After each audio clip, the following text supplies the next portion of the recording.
Menyambung dari cerita sebelumnya, kala itu, sikap semua hunter yang ada di sana ketika mendengar ucapan Kang Heon dan melihat tingkahnya yang begitu, itu membuat mereka semua menjadi kebingungan. Apa yang terjadi padanya? Apa yang dia pegang di belakangnya? Apa itu palu ya? Ucap kedua hunter pria yang di depan. Sementara, Kang Heon hanya terus melangkah menghampiri para hunter bajigur, yang saat itu berniat mencelakai seorang hunter wanita di dalam dungeon tersebut. Tanpa banyak bicara, dengan sorot mata yang mengancam, Kang Heon langsung saja mengangkat palu gada yang dipikulnya berniat menghantamkannya. Hantaman palu gada itu pun mengenai dinding atas dungeon. Saking kuatnya hantaman tersebut, itu membuat dinding atas dungeon mengalami kerusakan. Para hunter bajigur tersebut juga merasakan getaran yang diakibatkan hantaman yang Kang Heon lakukan dengan palu gadanya. Setelah serpihan dari dinding atas dungeon sedikit runtuh, sesaat keheningan pun terjadi. Para hunter bajigur tersebut tidak mengerti atas apa yang sedang dilakukan Kang Heon, dengan palunya yang tersangkut menghantam dinding atas dungeon. Apa dia sudah kehilangan akal? Ini tempat yang sempit, bahkan jika dia mengayunkan palunya, ucap pria yang memegang pedang, mengomentari perbuatan yang telah Kang Heon lakukan. Tetapi ternyata, pergerakan palu gada yang telah Kang Heon hantamkan tidak berhenti di atas dinding dungeon begitu saja, perlahan palu gada tersebut bergerak, meneruskan ke sasaran hantam yang sebenarnya. Pria yang memegang pedang, dengan sorot mata yang sedikit agak cemas, ia juga menyadari hal tersebut. Benar saja, hantaman palu gada yang dilesatkan Kang Heon menghantam kuat mengenai lantai dungeon yang berada tepat di depan para hunter bajigur itu. Melihat hal tersebut, itu membuat para hunter bajigur merasakan getaran karena efek dari hantaman palu gada yang tadi telah Kang Heon lakukan. Setelahnya, sesaat terjadi lagi keheningan, setelah efek getaran dari hantaman palu gada Kang Heon mengenai lantai dungeon menghilang. Kemudian, Kang Heon menghela nafasnya. Sudah kuduga ini berat. Kurasa tidak bagus untuk menggunakannya sebagai senjata utama, ucap Kang Heon sembari mengibaskan tangannya selepas menghantamkan palu gada miliknya. Aku harus menyimpannya untuk sekarang, lanjut ucap Kang Heon, dan memasukkan palu gada tersebut ke dalam inventori miliknya.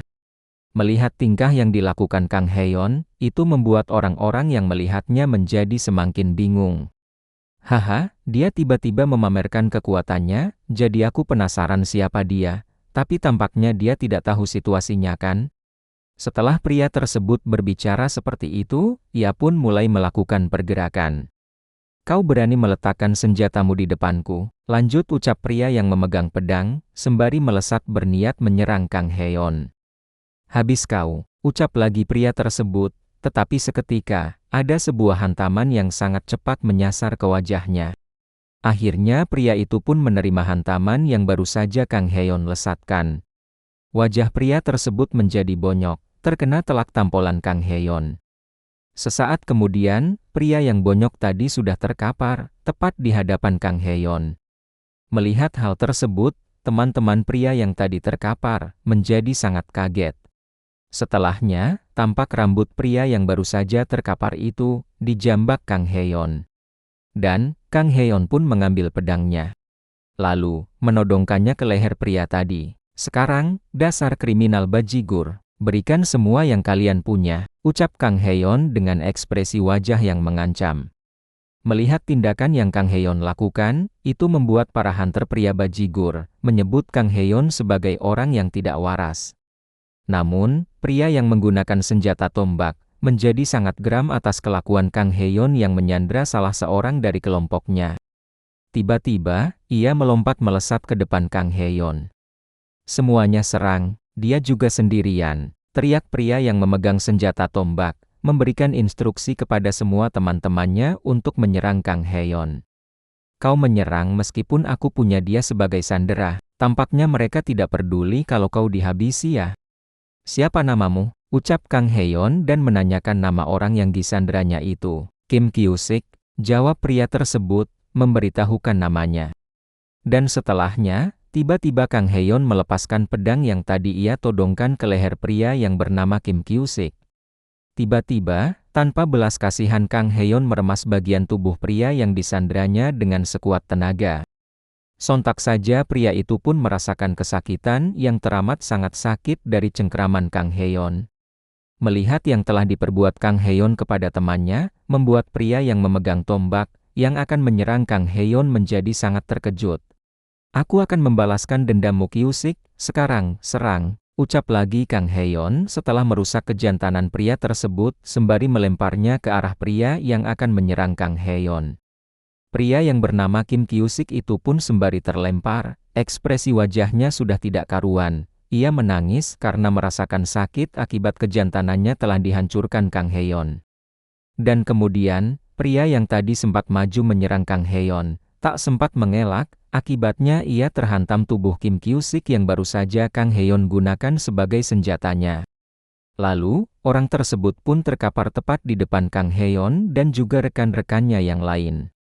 "Ho, lumayan juga. Maju kalian bajigur, akan kulawan kalian semua dengan senjata baruku, Shigehammer de Kyusik," ucap Kang Heon, dengan menyebutkan nama senjata barunya, yang menggunakan tubuh Kim Kyusik yang sudah tidak bisa berbuat apa-apa lagi. Dan berikutnya, Kang Heon melangkah maju mendekati para bajigur yang tersisa, sembari masih menggunakan tubuh Kim Kyusik sebagai senjatanya. Jangan maju," ucap salah seorang bajigur, memperingati teman-temannya yang lain, dengan tubuh bergetar. Begitu juga dengan teman-temannya yang lain juga gemetar karena takut. Di pandangan pria itu, Kang Heon yang perlahan mendekati mereka, terlihat sangat menakutkan. Tak lama, terjadilah pembantaian yang sangat mencengangkan. Di antara para bajigur yang terkena hantaman senjata Kang Heon yang menggunakan tubuh pria yang bernama Kim Kyusik, ada yang berteriak, karena bibir mereka saling menghantam. Ada juga yang berteriak memohon pengampunan, dan ada juga yang berteriak meminta diselamatkan. Melihat kejadian tersebut, hunter wanita yang tadi akan dilecehkan oleh para pria-pria bajigur, hanya bisa terdiam tercengang menyaksikan kebrutalan Kang Heon. Dan pada akhirnya, para pria-pria bajigur tadi, terlihat sudah terkapar dan berakhir tragis di tangan Kang Heon. Di dalam benak Kang Heon ia berkata, "Seperti yang kukira dari Dungeon Rank D, Raid Party. Ini jauh lebih lama dari yang kuduga." Setelah Kang Heon bergumam demikian, berikutnya ia melirik ke arah hunter wanita yang ditolongnya. Ternyata, Kang Heon melihat wanita tersebut telah membungkukkan tubuhnya untuk berterima kasih. "Terima kasih sudah membantuku. Berkatmu, aku tidak berakhir di situasi buruk." Mendengar ucapan dari hunter wanita itu, Kang Heon pun meresponnya, "Ah, bukan apa-apa. Sebenarnya aku cukup senang telah menghajar mereka." "Angkat kepalamu," sahut Kang Heon. "Namaku Shin Sung-ha, boleh aku tahu namamu?" sahut Shin Sung-ha, dan menanyakan juga nama orang yang sudah menolongnya. Kau boleh bicara santai saja padaku. Aku Kang Heon," jawab Kang Heon memperkenalkan juga dirinya. Mengetahui nama Kang Heon, lalu Shin Sung-ha pun memanggil nama Kang Heon dengan nada suara yang sedikit serius. Mendengar namanya dipanggil begitu, Kang Heon pun dibuat kaget karenanya. "Bagaimana caraku bisa sekuat dirimu, Tuan Kang Heon?" ucap Shin Sung-ha, bertanya ke Kang Heon. Setelah Shin Sung-ha bertanya demikian ke Kang Heon, terlihat ekspresinya sangat serius menantikan jawaban dari Kang Heon. Ternyata, Kang Heon pun bingung atas pertanyaan yang diajukan Shin Sung-ha. Pada akhirnya, ini adalah momen yang sangat bersejarah, ketika tiga pengacau terburuk Korea Selatan bersatu. Tapi mereka tidak akan menyadarinya sampai akhir. Lanjutan dari chapter sebelumnya, Kang Heon mencoba menjawab pertanyaan yang diajukan Shin Sung-ha. Kang Heon mengatakan, cara untuk jadi kuat ya? Mungkin dengan berusaha keras. Kau hanya perlu berusaha kan? Jawab Kang Heon, tetapi ia juga tidak mengerti atas jawabannya itu. "Jika hanya soal usaha, sahut Shin Sung-ha, tetapi kalimatnya langsung disela kembali Kang Heon. "Ya, tidak semua usaha akan menghasilkan sesuatu yang sama kan? Kau harus melakukannya sampai serasa ingin berakhir. Atau benar-benar sampai berakhir," jelas Kang Heon. "Sampai berakhir ya," sahut Shin Sung-ha, mencerna kalimat yang baru saja Kang Heon sebutkan. Di dalam benak Kang Heon, ia juga berpikir, agak aneh untuk mengatakan hal seperti ini dengan mulutku sendiri karena aku selalu bangkit lagi setelah berakhir.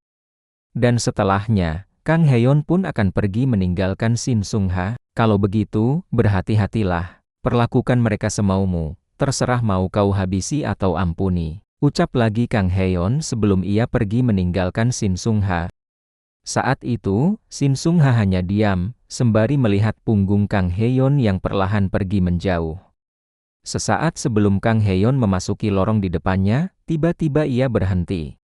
Dan, ia menoleh kembali ke Shin Sung-ha, sembari mengatakan, "Apa kau bisa keluar sendiri?" Tanya Kang Heon. "Aku tidak bisa," jawab singkat Shin Sung-ha ke Kang Heon.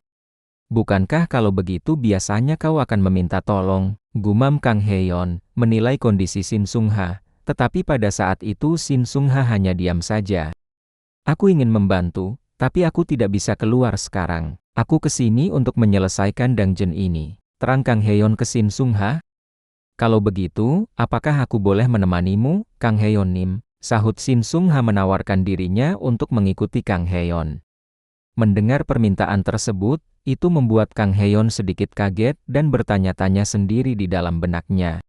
"Ah, apa karena aku tadi bilang kau harus melakukannya sampai serasa ingin berakhir? Lupakan saja, itu hanya caraku berbicara, aku tidak bermaksud untuk menyuruhmu berakhir sungguhan," terang Kang Heon ke Shin Sung-ha. "Bukan begitu. Aku tahu kapasitasku sendiri. Aku hanya akan mengikutimu dan mengumpulkan magic crystal. Akan kupastikan aku tidak akan mengganggumu. Tentu, semua magic crystal akan menjadi milikmu, Kang Heon Nim," ucap Shin Sung-ha, menjelaskan maksudnya. "Tapi situasinya akan menjadi sangat berbahaya," sahut Kang Heon memberitahu resiko yang mungkin akan terjadi. "Paling tidak, aku bisa melindungi diriku sendiri," sahut juga Shin Sung-ha ke Kang Heon. Setelah mendengar ucapan Shin Sung-ha, Kang Heon pun sejenak berpikir. "Ya, oke, ikuti aku," ucap Kang Heon, menuruti permintaan Shin Sung-ha untuk mengikutinya. Selang beberapa waktu, terlihat pada saat itu di sana sudah banyak monster dari dungeon tersebut, telah dibantai oleh Kang Heon. Setelah Kang Heon membantai banyak monster-monster dungeon, ia mengibaskan pedangnya untuk memercikan bekas cairan merah dari para monster dungeon yang melekat di pedangnya. "Kau telah bekerja keras," ucap Shin Sung-ha ke Kang Heon, selepas Kang Heon memercikan cairan merah di pedangnya. "Kalau begitu, aku akan mengumpulkan magic kristalnya," lanjut ucap Shin Sung-ha. Kemudian, Shin Sung-ha melakukannya. Ia membedah setiap tubuh para monster yang sudah dibantai Kang Heon dan mengambil magic kristal dari tubuh para monster. Di dalam benak Kang Heon, ia berpikir, sembari melihat pekerjaan yang Shin Sung-ha lakukan. "Aku pikir dia bisa menjaga diri seperti yang dia katakan. Mungkin dia dapat skill-skill atau semacam itu, saat dia mundur ketika pertarungannya dimulai, dan terkadang membantu dengan panahnya tanpa menggangguku. Dan akhirnya mengumpulkan magic kristal yang biasanya aku malas kumpulkan dan sering tertinggal beberapa. Sekarang jadi lebih mudah untukku menyelesaikan dungeon-nya." Setelah Kang Heon berpikir demikian, kemudian ia berbicara ke Shin Sung-ha. "Jadi apa yang kau lakukan sekarang? Berdasarkan energi yang kurasakan, ruangan di depan sepertinya adalah ruangan bos. Mulai sekarang, situasinya bisa menjadi sangat berbahaya." Mendengar perkataan Kang Heon, Shin Sung-ha meresponnya, dengan mengatakan dia tetap akan mengikuti Kang Heon. Tiba-tiba, muncullah beberapa jendela notifikasi sistem. Notifikasi sistem mengatakan, inti utama dari dungeon telah disingkirkan, sebuah portal keluar telah terbuka. Kang Heon dan Shin Sung-ha membaca notifikasi sistem tersebut. "Selesai, apa seseorang menyelesaikannya?" Gumam Kang Heon, yang ternyata bukan dirinya yang telah menyelesaikan dungeon tersebut. Seketika, Kang Heon terkejut. Ia merasakan bahwa energi bosnya masih ada. Dungeon Break. Untuk pertama kalinya di Korea, Dungeon Break Rank D terjadi. Tak lama, berita di televisi juga mengumumkan, sebuah monster wave telah terjadi, dengan lebih dari 10 dungeon di dekat Seoul terbuka secara bersamaan. Ini adalah peristiwa pembukaan dungeon yang ketiga di negara ini, setelah krisis pembukaan Dungeon 2,8 dan blokade militer Hangzhou. Akan tetapi, kali ini beberapa dari dua peristiwa sebelumnya. Para ahli menganalisa bahwa peristiwa ini adalah sebuah aksi teror yang dibuat oleh manusia dan tidak terjadi secara alami. Dan berikutnya, terlihat seseorang dari grup Hunter telah berlari tergesa-gesa menuju kantor ketua aliansi. Saat itu ketua aliansi yang berada di kantornya menyadari kedatangan anggotanya itu. "Kau datang. Apa karena Dungeon Break?" ucap pria tersebut, yang ternyata dia adalah presiden dari aliansi pengguna kekuatan, bernama Choi Dongwo. Jadi persiapannya telah selesai. Itu menurut laporan yang baru saja diterima. Di antara semua dungeon break yang terjadi, ada sebuah dungeon peringkat D. Terang bawahan tersebut ke Choi Dongwo selaku presiden dari aliansi pengguna kekuatan di Korea. "Di mana lokasinya?" tanya Choi Dongwo ke bawahannya. "Laboratori Dayan, di Suwon Gonggido," jawab sang bawahan. Di dalam pikiran Choi Dongwo ia mengatakan, "Kenapa harus di situ? Dungeon itu adalah sebuah dungeon yang sangat rumit, sampai-sampai kami harus menunda menyelesaikannya. Dan sekarang, akibat dari menunda, dungeon break itu terjadi." Lalu, Choi Dongwo berkata kembali ke bawahannya, "Bukankah ada guil besar di dekat sana?" tanya Choi Dongwo ke bawahannya. "Ada guil Hangyul, tapi semua pasukan utama mereka sedang bertugas di luar kota," jawab bawahan Choi Dongwo. "Segera kumpulkan 50 pasukan elit. Kita akan menuju Suwon, dan sisanya akan pergi ke dungeon lainnya secara berkelompok," ucap lagi Choi Dongwo memberi perintah. Mendengar perintah tersebut, sang bawahan pun mengerti dan bergegas menjalankannya. Lalu, scene berganti di guil Dangun. "Bagaimana situasinya?" tanya Master Guild Dangun Han Seon ke wakilnya Kim I-hyun. Choi Dongwo sang ketua aliansi, memimpin sendiri ke laboratori Dayan. "Dia sedang dalam perjalanan bersama sebuah pasukan elit," jawab Kim I-hyun. "Terlalu lambat. Apa ada guil di dekat sana yang bisa melindungi tempat itu?" sahut Han Seon bertanya lagi ke wakil guilnya. "Selain guil Hangyul, hanya tersisa guil ukuran kecil dan menengah saja. Tapi dilaporkan bahwa seorang pengguna kekuatan telah mengalahkan para monster itu dengan cepat," terang Kim I-hyun menjawab ketua guilnya. "Satu orang," sahut kaget Han Seon setelah mendengar informasi tersebut. "Seseorang dengan sebuah pedang besar dan tipe tubuh yang berotot. Dan sebuah wajah menyeramkan yang sulit dibedakan dari para monster," terang kembali Kim I-hyun menjawab pertanyaan Han Seon tentang sosok yang dimaksud. Menyadari siapa yang dimaksud Kim I-hyun, seketika Han Seon tersenyum manis. "Jadi kita tidak perlu khawatir," lanjut terang Kim I-hyun ke Han Seon. Kembali ke situasi Kang Heon, terlihat di sana, kala itu ia telah membabat habis para monster yang telah keluar dari dungeon. Melihat kegilaan yang baru saja Kang Heon lakukan, itu membuat para hunter yang juga berada di sana sangat terkejut, tidak bisa menyangkanya, tidak masuk di akal. Dia mengalahkan semua monster itu sendirian. Apa dia sungguh seorang pengguna kekuatan? Lalu, pria yang berkata demikian, menyapa ke Kang Heon, "Berkatmu, kami selamat. Terima kasih banyak.